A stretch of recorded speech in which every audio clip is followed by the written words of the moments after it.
Hello everybody, I hope all of you are doing good. I am Deepika from LearnoHub, एक ऐसा free learning platform जहां पर आप पढ़ सकते हैं physics, chemistry, maths, biology and SST absolutely for free only at learnohub.com।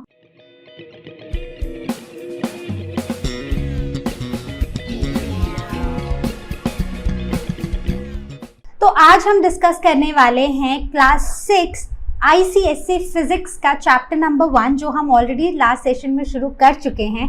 और आज हम इसी लास्ट सेशन को कंटिन्यू करने वाले हैं, जहां पर बचे हुए topics from this chapter matter हम डिस्कस करेंगे। तो without wasting any time, let's get started.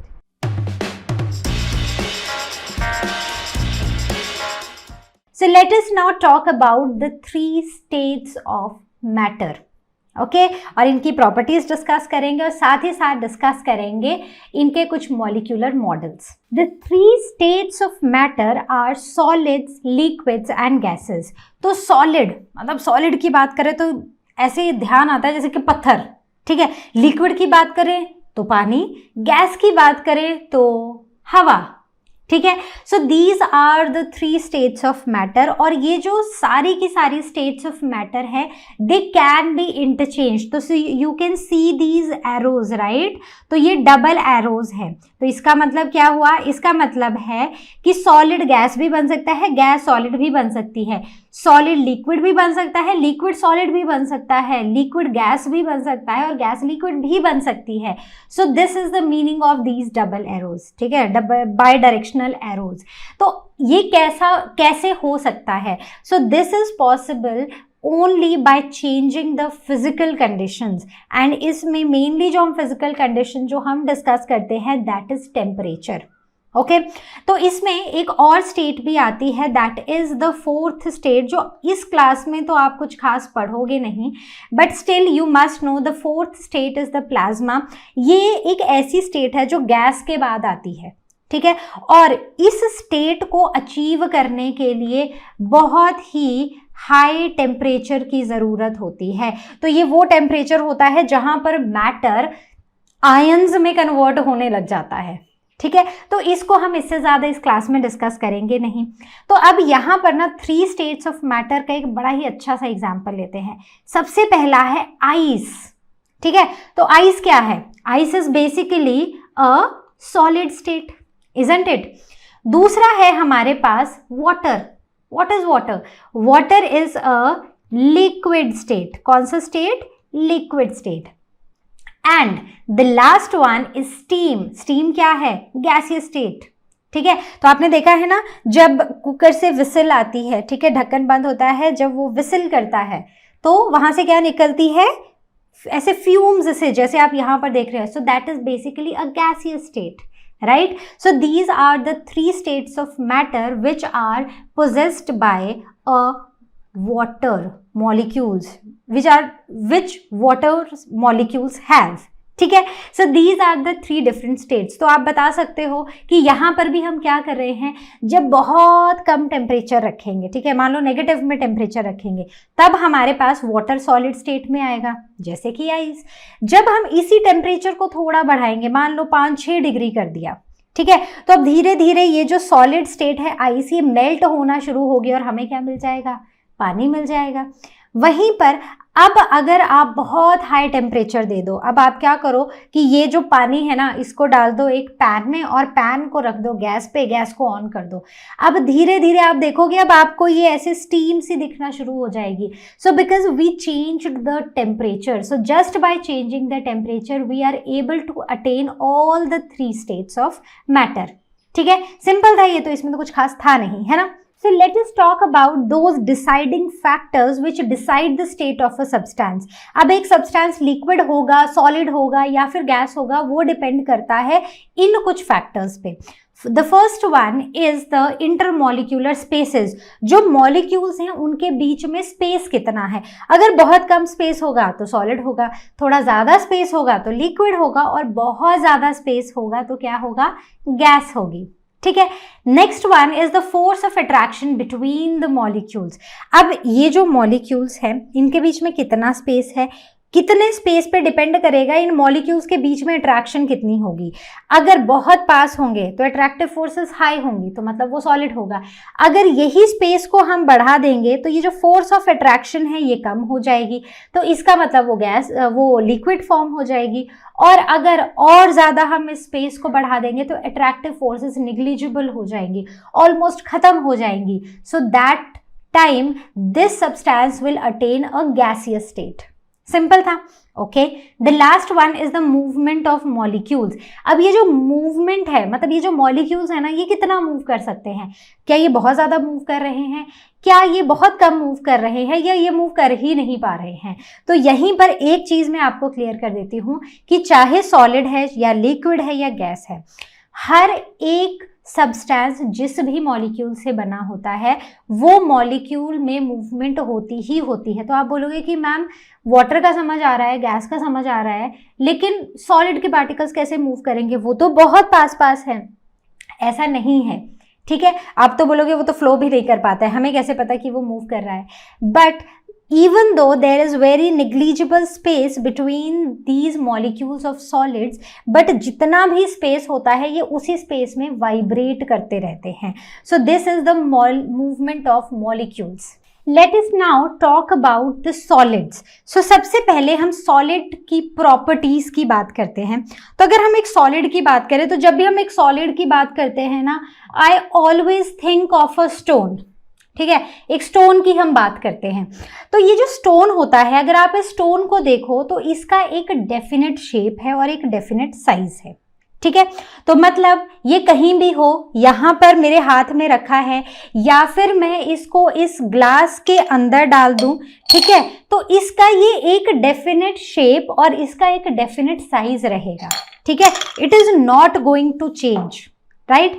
Then the second is it can not be compressed. अब ये एक पत्थर है, ठीक है, एक स्टोन है, अब मैं इसको कितना भी प्रेस कर लूं लेकिन ये कॉम्प्रेस नहीं होगा, सो it can not be compressed. ठीक है, नेक्स्ट इज, अब अगर मैं इसको ऐसे हाथ में रखूं और मैं इसको थोड़ा स्लैंटिंग पोजीशन में कर दूं, तो क्या ये फ्लो करना शुरू करेगा? बिल्कुल नहीं करेगा, it can not flow, solids can not flow, right. The next is they are highly dense. इस बात का क्या मतलब है? ये तो काफी इजी है आप सबको समझना। हाईली डेंस का मतलब कि इसके बीच के जो मॉलिक्यूल्स है ना, वो बहुत ही टाइटली पैक्ड है एक दूसरे से। ठीक है, तो जो मॉलिक्यूल्स के बीच का डिस्टेंस है ना वो बहुत कम है, and these molecules inside this stone are very tightly packed. So this is one thing, right? So the constituents of molecules are closely packed. Then they exert pressure due to their weight in the downward direction. अब ये एक पत्थर है, ठीक है। अब मान लो मेरे पास ये एक पेपर है, अभी ये पेपर बिल्कुल ऐसा है, सीधा है, ठीक है, आप देख रहे हो ना। अब मैं क्या करूंगी, इस पत्थर को इसके ऊपर रख दूंगी और फिर से मैं इस पेपर को पकड़ूंगी, तो आपको ये नहीं लग रहा कि थोड़ा सा नीचे की तरफ पेपर जो है वो टर्न मतलब बेंड हो रहा है? एक तरह से पेपर अब मुझे सीधा नहीं दिखा देके थोड़ा सा ऐसे नीचे की तरफ को हो गया है। क्यों? क्योंकि जब मैंने इस स्टोन को इस पेपर के ऊपर रखा तो इस स्टोन ने एक प्रेशर एक्सर्ट किया, किस तरफ को? नीचे की तरफ को, right. The next one is they have strong intermolecular forces. तो इसके बीच में जो मॉलिक्यूल्स हैं उनके बीच की फोर्सेस बहुत ही ज्यादा स्ट्रॉन्ग है।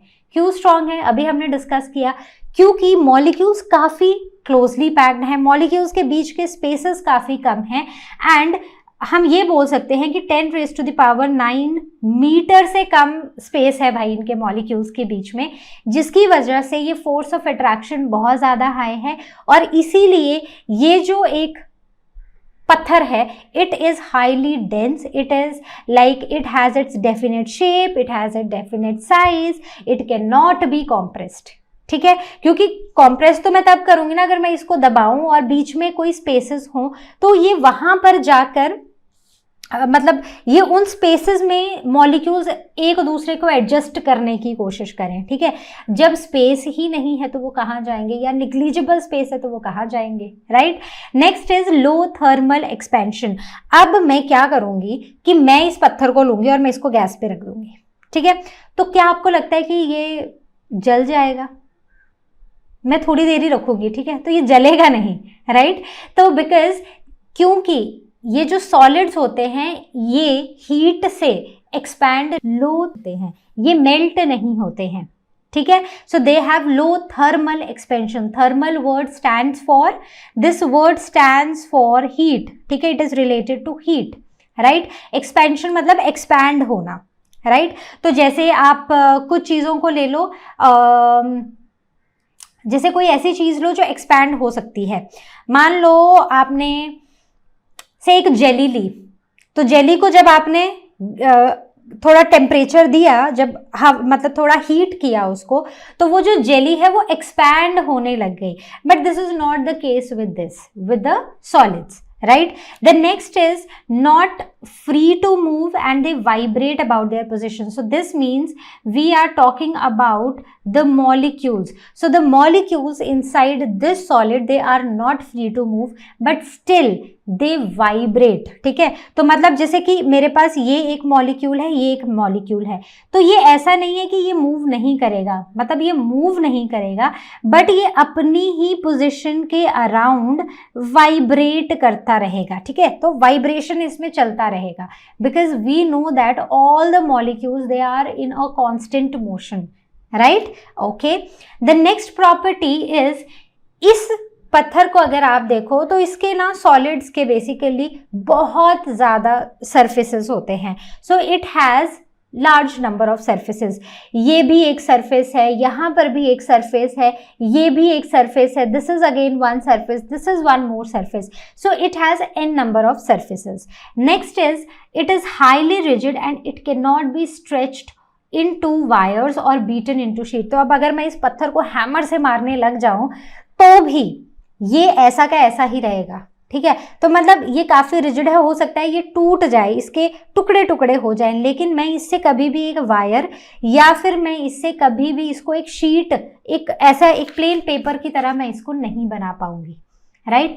The next one is they do not diffuse into each other. Like solid जो हैं वो एक सॉलिड, अगर मैं ये दो सॉलिड्स हैं तो मैं अगर इनको पास में भी रख दूं तो इसका मतलब ये नहीं है कि थोड़ी देर में ये पेन इस पत्थर को खा जाएगा या ये पत्थर इस पेन को खा जाएगा। So they do not diffuse into each other. बात समझ आई? Okay, so let us now talk about the next, that is the molecular model of solids, ठीक है। तो मॉलिक्यूलर मॉडल में ना बेसिकली हम यही मॉलिक्यूल्स के बीच का स्पेस, उनका साइज और उनकी फोर्सेस ऑफ अट्रैक्शन की बात ही करते हैं। तो सबसे पहले है the molecules are very small in size, they are the tiny rigid balls. तो जैसे आप यहाँ पर देख रहे हो तो ये मॉलिक्यूल्स हैं, ये काफ़ी छोटे साइज के हैं जो हमें सिर्फ माइक्रोस्कोप के नीचे देखने को मिलेंगे, और ये छोटी छोटी रिजिड बॉल्स हैं, हार्ड बॉल्स हैं, right. The next is they the strong intermolecular forces, क्योंकि ये जो सारे के सारे मॉलिक्यूल्स हैं ये एक दूसरे के पास पास हैं, इसीलिए इनके बीच का इंटरमॉलिक्यूलर फोर्स जो है, अट्रैक्शन जो है, वो भी बहुत ज़्यादा हार्ड है। The next one is negligible intermolecular spaces, क्योंकि स्पेस कम है तो फोर्स ऑफ अट्रैक्शन ज़्यादा है, correct. They vibrate on either side of the mean position. तो वही मैंने डिस्कस किया, अभी हम वही तो बात कर रहे थे ना, कि अगर ये एक मॉलिक्यूल है, ये ऐसा नहीं है कि सॉलिड है तो भाई इसमें क्योंकि निग्लिजिबल स्पेसेस हैं तो ये बिल्कुल नहीं हिलेगा, दिस विल मूव, लेकिन ये अपने ही स्पेस में वहीं पर थोड़ा थोड़ा वाइब्रेट करता रहेगा, correct. The next one is molecules are tightly packed. अब यहाँ पर आप देख लो मॉलिक्यूल्स कितना एक दूसरे से जुड़े हुए हैं, एकदम ऐसे टाइटली पैक्ड होते हैं। तो यही वो रीजंस हैं जिनकी वजह से सॉलिड्स जो हैं वो रिजिड होते हैं, वो हार्ड होते हैं, वो डेंस होते हैं, वो फ्लो नहीं करते हैं, वो एक दूसरे के अंदर डिफ्यूज नहीं होते हैं। So this molecular model shows us why the solids are the way they are, ठीक है। Okay, so let us take one exception in the solid state, that is this rubber band. तो अगर आप rubber band को देखो तो आप rubber band को स्ट्रेच कर पाते हो, ठीक है। So I have a rubber band, तो मैं इसको स्ट्रेच कर पा रही हूँ ना। अब अगर मैं इस फोर्स को रिलीज कर दूँ तो ये वापस नॉर्मल स्टेट में आ गया, right. So we consider this rubber band as a solid, बस this is an exception to this some of the properties of the solids. ठीक है, तो अगर आप नॉर्मली देखो तो चाहे मैं इस रबर बैंड को इस ग्लास में डाल दूं, चाहे मैं इसको हाथ में पकड़ लूं, मैं कुछ भी करूं, ये ऐसा का ऐसा ही रहेगा। लेकिन जब मैं इस पे फोर्स अप्लाई करूंगी तो ये अपनी शेप को चेंज करेगा। ठीक है, so this is an exception to the solid states. So I hope this is clear. So let us now talk about the liquid state. तो मतलब हम पानी की बात करेंगे, ठीक है, in simple words. So liquids की अगर हम बात करें तो उनका एक डेफिनेट वॉल्यूम होता है और उनकी कोई डेफिनेट शेप नहीं होती है। जैसे हम जब इस पत्थर को, इस स्टोन को हम इस ग्लास में डाल रहे थे तो ये ऐसी ही शेप में रह रहा था, इसका वॉल्यूम भी सेम रह रहा था। लेकिन जब हम लिक्विड्स की बात करते हैं, so this liquid has a definite shape, sorry volume, लेकिन इसका कोई डेफिनेट शेप नहीं है। अब मैंने क्या किया, इस लिक्विड को यहां से, इस कंटेनर से इस ग्लास में पोर कर दिया।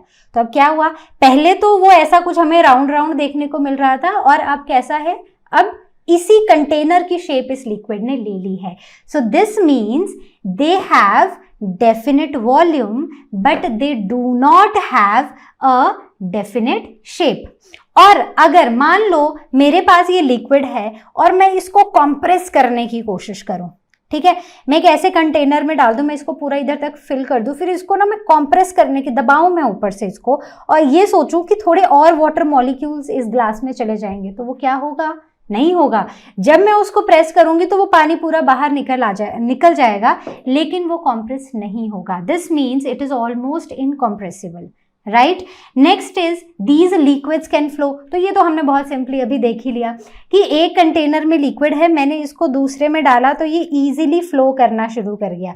लेकिन जब मैं यही चीज एक पत्थर के साथ कर रही थी तो वो नहीं हो रहा था, correct. So this can flow whereas this is viscous, ठीक है। So it has that ability to flow, ठीक है, कि कोई ऐसे होते हैं जिनमें ये फ्लो जो होता है, वो जो रेजिस्टेंस होती है फ्लो के लिए वो ज्यादा होती है, किसी में कम होती है। So viscosity is basically property which every liquid possess and this property is to oppose the flow of movement of that liquid, ठीक है। तो ये बेसिकली जो लिक्विड होता है ना, लिक्विड की जो दो डिफरेंट लेयर्स होती हैं उनके बीच का एक रेजिस्टेंस होता है, उन मोशंस के बीच का एक रेजिस्टेंस होता है to flow, right. The next one is it has tendency to occupy the minimum surface area, that is the surface tension. तो यही हमने बात की थी। तो इसकी सरफेस टेंशन भी होती है कि ये जहां पर रहेगा तो ये मिनिमम सरफेस एरिया ऑक्यूपाई करने की लिक्विड्स की टेंडेंसी होती है। The next one is it has only one free surface. तो अब जैसे मैंने यहां पर इस कंटेनर में डाल दिया तो इसका जो बाकी सारे सरफेसेस जो हैं उनके अराउंड तो ये वॉल है, बाकी जो फ्री सरफेस है वो सिर्फ ये टॉप वाला जो सरफेस है दैट इज फ्री सरफेस, ठीक है। Then liquids can diffuse into the other liquids. अब मान लो मैं इंक लाऊं, इंक के ड्रॉप्स लाऊं और मैं उसको इस पानी में डाल दूं, जैसे कि हमने पहले एक एक्सपेरिमेंट किया था, ठीक है। तो वो जो इंक के ड्रॉप्स हैं, इंक भी एक लिक्विड है, तो वो यहाँ पर क्या होगा, वो यहाँ पर क्या हो जाएगा, डिसॉल्व हो जाएगा इस लिक्विड में। तो एक लिक्विड दूसरे लिक्विड के अंदर क्या हो जाएगा, डिफ्यूज हो जाएगा, ठीक है। The next one is they are less rigid and they are less closely packed. So basically the molecules are less closely packed, that is why they are not rigid, right. The next one is the intermolecular forces of attraction are weak, क्योंकि molecules दूर हैं, space ज्यादा है molecules के बीच में, तो इनके बीच की अट्रैक्शन भी कम है, वीक है। It has high thermal expansion. तो लिक्विड्स को अगर आप गर्म करोगे, हीट दोगे, तो वो एक्सपैंड होना शुरू कर देते हैं, whereas solids have low thermal expansion. Next one is the molecules are free to move within the boundaries. तो अब जैसे ये एक कंटेनर में हमने लिक्विड डाला है तो इसी बाउंड्री के अंदर अंदर ये फ्रीली मूव करेगा, ठीक है। अब मान लो मैंने इसको यहां से भी कवर कर दिया तो ये चारों तरफ से कवर हो गया। अब ये जो लिक्विड के मॉलिक्यूल्स है ना, ये इसी बाउंड्री के अंदर अंदर मूव करते रहेंगे, correct. Then they exert pressure in all directions. तो अगर ये एक ग्लास है, इस ग्लास में हमने ये लिक्विड डाला है, तो ये लिक्विड जो है ये हर तरफ को प्रेशर एक्सर्ट करता है, ऊपर भी, नीचे भी, साइड्स भी, इन all the directions, correct? So these are certain properties of liquids. So let us now talk about the molecular model of liquids. तो जैसे molecular model की बात करें तो ये हैं liquid के molecules जिनमें थोड़ा ज़्यादा space है as we compare the molecules of solids. So the molecules are very small in size जैसे कि solids में थे, and they are not a rigid arrangement, मतलब बहुत ही compactly arranged एक arrangement नहीं है. There is a lot of space when we compare this with the molecules of the solid. Right. The next one is intermolecular spaces are more. अब क्योंकि intermolecular spaces ज़्यादा हैं तो मॉलिक्यूल ज़्यादा freely move कर सकते हैं but within the boundaries. Correct. The molecules are not closely packed, their positions are not fixed. तो अगेन हर एक मॉलिक्यूल जो है वो किसी भी डायरेक्शन में मूव कर सकता है. ये यहाँ से जाएगा मॉलिक्यूल, इस तरफ को इससे टकराएगा, रैंडमली दूसरी तरफ को मूव करना शुरू कर देगा. यहाँ पर जाके किसी से टकराएगा, दूसरी तरफ को मूव करना शुरू कर देगा. So in this way these molecules they keep on moving. ठीक है. They are always in a constant motion and this motion is a random motion. ठीक है. तो मतलब ऐसे कुछ ऐसा मोशन होता है इनका, ऐसे zigzag motion. So I forgot to introduce this line with you पहले, this term. So this motion is called as zigzag motion. ठीक है. कौन सा मोशन है? zigzag motion. बात क्लियर हुई. Next is the intermolecular forces are weak. तो यहां पर जो फोर्सेस हैं इन मॉलिक्यूल्स के बीच में वो काफी वीक होती हैं. क्यों? क्योंकि स्पेस ज्यादा है मॉलिक्यूल्स के बीच में, तो फोर्सेस तो वीक होंगी ही. ठीक है. तो देखो जो हम ना शुरू से पढ़ते आ रहे हैं बेसिकली वही चीज़ों को हम यहाँ पर रिपीट कर रहे हैं और ये वही चीज़ें हैं. Force of attraction, spaces between the molecules, ये वही चीज़ें हैं जिनकी वजह से जो लिक्विड्स हैं, you remember those 3 deciding properties जो हमने पढ़ी थी, जो हमें ये बताता है कि जो भी एक पर्टिकुलर सब्सटेंस है वो सॉलिड होगा, लिक्विड होगा या गैस होगा. तो हम उन्हीं चीज़ों को पढ़ के ये पता लगाने की कोशिश कर रहे हैं कि जो एक पर्टिकुलर सब्सटेंस हमारे पास है या से वाटर है, तो वाटर ऐसा क्यों है. तो यही सारी प्रॉपर्टीज हमने इस मॉलिक्यूलर मॉडल में पढ़ी. ठीक है. तो आपको समझ आ गया. तो बहुत सारे लिक्विड्स हैं जैसे कि ऑयल है, फिर जो हम खाने में ऑयल यूज करते हैं, देन वाटर है, रूह अफ़ज़ा जो पीते हैं थोड़ा ज़्यादा कॉन्सेंट्रेटेड होता है लेकिन अगेन थोड़ा लिक्विड है. Right. So all of them are the liquids. Correct. Next is the gaseous state. अब गैसियस स्टेट के लिए मेरे पास एज सच कोई वो टीचिंग एड बोलते तो टीचिंग एड तो नहीं है, बट अगर हमारे पास एक गैस है, ठीक है, तो यहाँ पर ना तो गैस की कोई डेफिनेट शेप होती है ना वॉल्यूम होता है. गैस है, ठीक है, आप उसको एक बलून के अंदर पंप करो, ठीक है, तो बलून फूल जाएगा. ठीक है. तो बेसिकली वो उसका शेप ले लेगा. ठीक है. आप उसको किसी और चीज के से एक टायर के अंदर हवा भर रहे हो तो टायर कैसा है? ऐसा गोल है. ठीक है. जो व्हील्स होते हैं वो ऐसा कैसा है? गोल है. तो उसकी शेप ले लेगा. ठीक है. और उसका कोई डेफिनेट वॉल्यूम भी नहीं होता है. So gases neither they have definite shape nor definite volume. Correct. Next is they are highly compressible. तो अगर आप किसी से आप बलून के अंदर हवा भर रहे हो, थोड़ी सी हवा भरोगे तो वो भी चलेगा, आप उसमें और ज़्यादा भरने की कोशिश करोगे तो आप उसको भर सकते हो. Because these gases molecules, since the molecules are very far off from each other, तो हम इनको कॉम्प्रेस कर सकते हैं, इन स्पेसेस को कवर कर सकते हैं. जब कॉम्प्रेस करेंगे तो ये स्पेसेस कवर होंगे. जब ये स्पेसेस कवर होंगे so that will introduce the term compressibility. तो ये हाईली कॉम्प्रेसिबल होते हैं. ठीक है. Whereas solids and liquids they are not compressible. ठीक है. Then they can flow. Of course gases can flow. Balloon में हवा भरो और फिर उसका माउथ टाई ना करके उसको ऐसे ही छोड़ दो तो पूरी की पूरी हवा जो है वो बाहर निकल जाएगी. So it can flow. Right. Next is they are viscous. Of course they have that, they possess that relative motion between the layers. right. तो वो तो है ही. then the gases they diffuse into each other very fast. तो हवा की बात करो तो कितने सारे मॉलिक्यूल्स हैं, ठीक है। तो एक गैस जो है वो दूसरी गैस में हम इजीली डिफ्यूज हो जाती है, मिक्स हो जाती है, correct. Then they have no free surfaces, gas का कोई फ्री सरफेस नहीं होता है, गैस एकदम मस्त मौला होती है, वो इधर उधर कहीं भी घूमती रहती है, so there are no free surfaces. Then least closely packed, इसमें जो मॉलिक्यूल्स होते हैं वो सबसे कम क्लोजली पैक्ड होते हैं, बहुत दूर दूर होते हैं, जिसकी वजह से फोर्स ऑफ अट्रैक्शन निग्लिजिबल होता है और इनकी थर्मल एक्सपेंशन बहुत ज़्यादा होती है, ठीक है। तो थर्मली ये काफ़ी ज़्यादा हीट अप्लाई करने पर ये काफ़ी ज़्यादा एक्सपैंड भी कर जाते हैं। The next one is the molecules are free to move in a random manner. तो ये जो मॉलिक्यूल्स होते हैं ना, ये रैंडम मैनर में मूव करते हैं और काफ़ी फ्रीली मूव करते हैं, correct. Then they do not show the property of surface tension and there are no free surfaces. तो फ्री सरफेस ही नहीं है तो फ्री सरफेस टेंशन का तो मतलब ही नहीं है, ठीक है।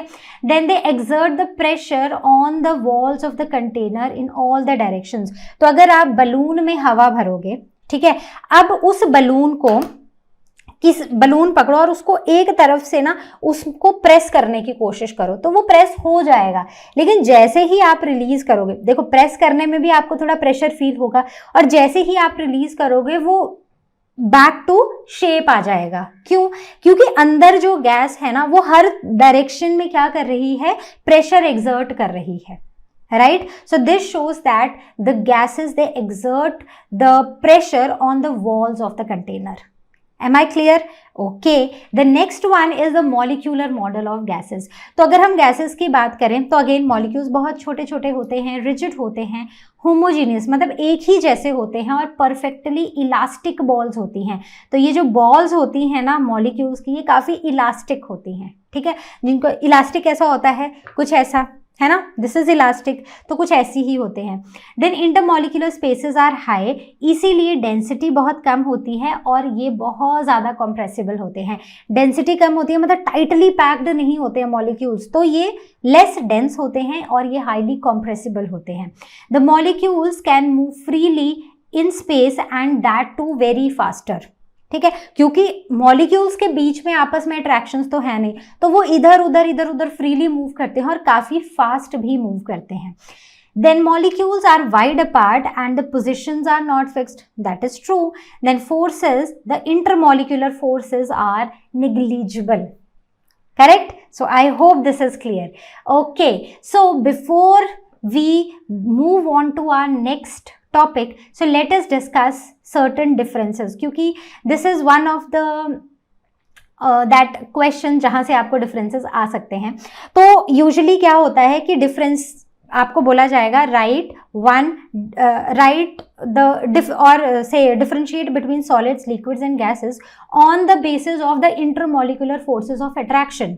तो इसका मतलब है कि बाकी कहानी ना लिखे, you just have to mention like what kind of intermolecular forces are there in solids, liquids and gases। So like solids have quite high intermolecular forces of attraction, liquids have less and gases have negligible forces of attraction। ठीक है, तो this was just an example कि question कैसे पूछे जाते हैं।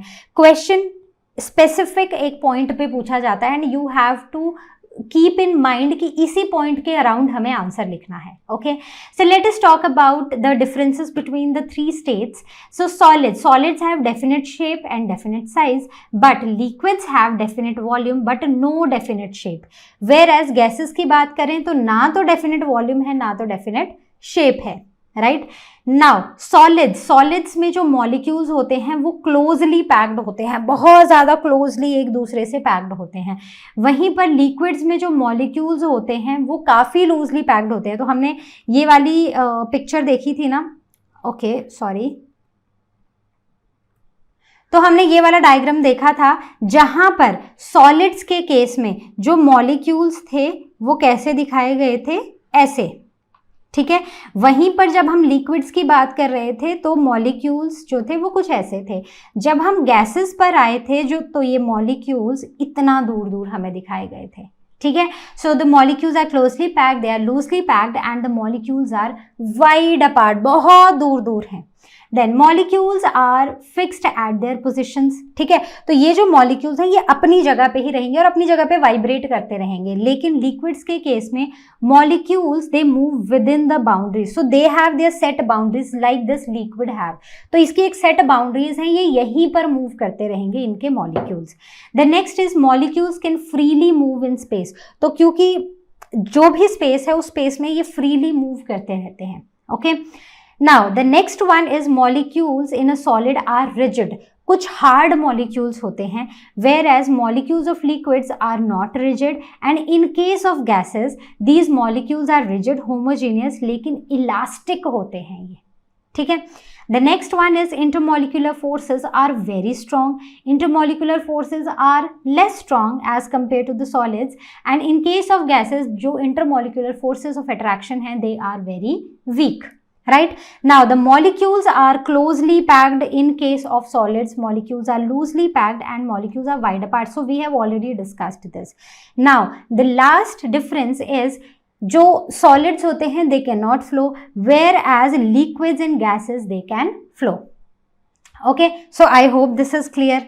All right, the next one is the change in states of matter, so this is something that is very interesting and that is quite easy. There are certain terms that you need to remember. Now the change in the state of matter, तो होता क्या है कि एक state से हम दूसरी state में जंप कर सकते हैं और दूसरी से तीसरी में, यही हमने देखा था कि कैसे जो पानी है, पानी आइस भी बन सकता है, वो लिक्विड स्टेट में भी आ सकता है और लिक्विड से वो गैसियस स्टेट में भी, स्टीम में भी जा सकता है। So this process of change of from one state to another state either by absorption और by rejection of heat at a constant temperature, तो किसी एक टेम्परेचर पे आइदर वो हीट को एक्सेप्ट करेगा और रिजेक्ट करेगा, so that leads to the change in state of a matter. जैसे सॉलिड है, मान लो सॉलिड को हमने लिक्विड में कन्वर्ट करना है, तो हम क्या करेंगे, सोचो कि एक आइस है, आइस को अगर मुझे पानी बनाना है तो मैं क्या करूंगी, एग्जैक्टली मैं हीट दूंगी, तो इस प्रोसेस में हीट जो है वो एब्जॉर्ब होगी, क्या होगी, हीट एब्जॉर्ब होगी, तो जब हीट एब्जॉर्ब होगी तो क्या होगा, मेल्टिंग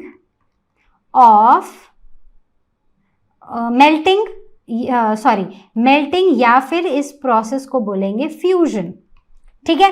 तो यहां पर क्या हो रहा है, सॉलिड जो है वो लिक्विड में कन्वर्ट हो रहा है, तो इस केस में क्या होगा, ये जो सॉलिड के मॉलिक्यूल्स हैं ये काफी पास पास होंगे, लेकिन जब हम हीट देंगे तो हीट के आने से ये जो मॉलिक्यूल्स हैं ये वाइब्रेट करना शुरू करेंगे, इनकी एनर्जी बढ़ेगी, ये काफ़ी तेज़ वाइब्रेशन शुरू होगी और finally they will be able to move a little apart from each other, और इस दूर होने से क्या होगा, ये जो सॉलिड स्टेट है ये लिक्विड में कन्वर्ट हो जाएगी, जो आइस है वो क्या बन जाएगा, जो आइस है वो बन जाएगा वाटर, ठीक है। तो यहाँ पर काफ़ी पास पास हैं, हीट दिया, हीट एब्जॉर्ब हुई, हीट के एब्जॉर्ब होने से जो मॉलिक्यूल्स हैं वो एक दूसरे से दूर गए और दूर होने से this state changed into the liquid state. अब दूसरी है when liquid changes into a gas, so this is called as boiling, ठीक है, बॉइलिंग या फिर वेपराइजेशन। तो यहाँ पर क्या बनते हैं, वेपर्स बनते हैं। तो लिक्विड जब गैस में चेंज होगा तो अगेन यहाँ पर क्या होगा, फिर से यहाँ पर हीट की एब्जॉर्प्शन होगी। अब मुझे पानी से स्टीम बनाना है, तो क्या करूँगी, गैस पे पानी रख दूंगी और उसको बॉयल होने दूंगी, तो वो बॉयल होता जाएगा होता जाएगा होता जाएगा और वो फाइनली पानी खत्म हो जाएगा, वो स्टीम बन के निकल जाएगा। तो आपने कई बार देखा होगा कि अगर चाय बनाने जाओ और कई बार आप सोचते हो कि चलो पहले पानी में इलायची और अदरक को अच्छे से पहले कड़ जाने दो, उसके बाद हम चाय पत्ती, चीनी और दूध डालेंगे, लेकिन होता क्या है कि पढ़ने बैठ जाते हैं और ये भूल जाते हैं कि गैस पर कुछ चढ़ाया था, है ना। तो जब जाते हो तो क्या देखते हो, पानी जो 2 ग्लास डाले थे अब वो हाफ ग्लास भी नहीं बचा है, ठीक है। क्यों, क्योंकि वहां पर आपने हीट दिया था, हीट देते ही पानी बॉयल होना शुरू हुआ और लिक्विड स्टेट जो है वो गैस स्टेट में कन्वर्ट होना शुरू हो गई। तो दोनों ही प्रोसेस में क्या हुआ, हीट का एब्जॉर्प्शन हुआ। तो मॉलिक्यूल्स जो हैं यहाँ से यहाँ पर और दूर होते गए, जो मॉलिक्यूलर फोर्सेस ऑफ अट्रैक्शन है वो निग्लिजिबल हो गई, और सारे के सारे जो मॉलिक्यूल्स थे लिक्विड के, जो वाटर के मॉलिक्यूल्स थे, वो दूर दूर दूर दूर चले गए एक दूसरे से। ठीक है, तो बात समझ आ गई सबको। सो this is how the change in state of matter happens. Okay, so is it clear? कोई भी डाउट हो please ask it on ask question section of learnohub.com. So before we wrap up this session, let us talk about one question. ठीक है, बहुत ही simple है, मेरा favourite है match the column. So column A has few things, column B has few things, let us match them. So column A, the molecule is composed of, तो molecule जैसे कि मान लो पानी है, वाटर है, वाटर क्या है? एक मॉलिक्यूल है, किससे बना है? हाइड्रोजन, एक और हाइड्रोजन और ऑक्सीजन से मिलकर बना है। मतलब किससे बना है? ये बना है एटम्स से। ठीक है, बात समझ आई? Okay, next, ice, water and water vapours, किससे मैच करोगे? Are the 3 states of water, तो सही नहीं है, this is solid, this is liquid and this is the gaseous state. So these are the 3 states of water, correct? Next one, an atom does not exist free in nature, can vibrate only up to about 10 raised to the power minus 10 meter from their mean position or occupy space. ठीक है, तो बताओ कौन सा होगा इनमें से? तो एक एटम जो होता है does not exist free in nature, right. The next is gases. तो अगर हम गैसेस की बात करें, so gases they occupy some space, right. The molecules of a solid, तो क्या बचा? जो सॉलिड के मॉलिक्यूल्स होते हैं वो अपनी ही जगह पर, अपनी ही स्पेस में मीन पोजिशन पे they keep on vibrating. So this is how we covered almost the complete chapter. हमने कैसे एक क्वेश्चन में काफ़ी सारे छोटे छोटे कॉन्सेप्ट्स को डिस्कस कर लिया. तो अगर आपको कोई भी डाउट होता है please ask questions on ask question section of learnohub.com. Okay, so I will see you. So this was all from our today's session. I hope you understood the concepts. कोई भी doubt हो ask it on ask question section of learnohub.com. So I will see you next time. Take care, and as you all know, learnohub मतलब free है पर best है.